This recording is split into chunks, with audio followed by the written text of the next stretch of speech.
Ano advice mo sa guys para magustuhan pa sila nung niligawan nila? Huwag na lang tanong ng tanong may Ano pala mo? Lorraine. Anong biggest indicator na mahal ka ng isang tao?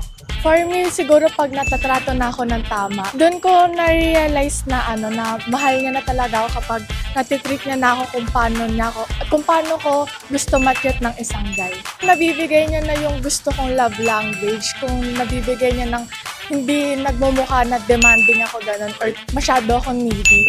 Kung nabibigay niya ng kusa yung mga love language na gusto kong matanggap sa akin. You like give a specific love language mo?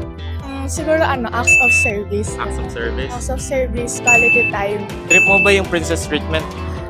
Siyempre, sino ba naman may ayaw nun? Anong chat yung sure na bubuksan mo pag sinend sa ito ng guy? Pwede naman din yung happy birthday. Happy Siguro birthday? yun. Happy birthday ko.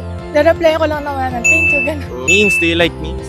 Sakto lang. Kung meron ako naging accomplishment tapos magka-congrats siya, pwede din yun. Ano mas trip mo? Pogi, mayaman, o matangkad? Tatlo na lang. Yung tatlo? Tatlo, both. Yung tatlo. Kasi, syempre matangkad ako. Okay. Matangkad.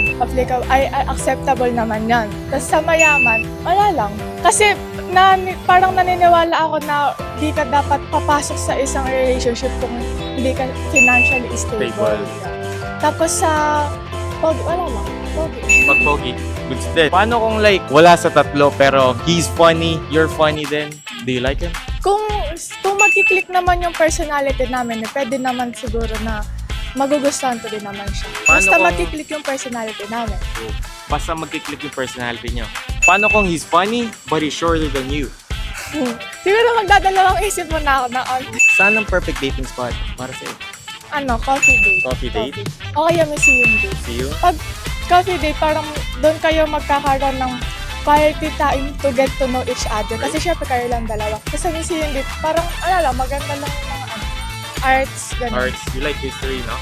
Ano advice mo sa guys para magustuhan pa sila nung niligawan nila? Wag na lang tanong ng tanong may chance pa ba ako, ganun. Like, patunayan mo na lang na gusto mo talaga siyang i-pursue. Okay. Wag kang mainipin, ganun. Kailangan may patience ka, no?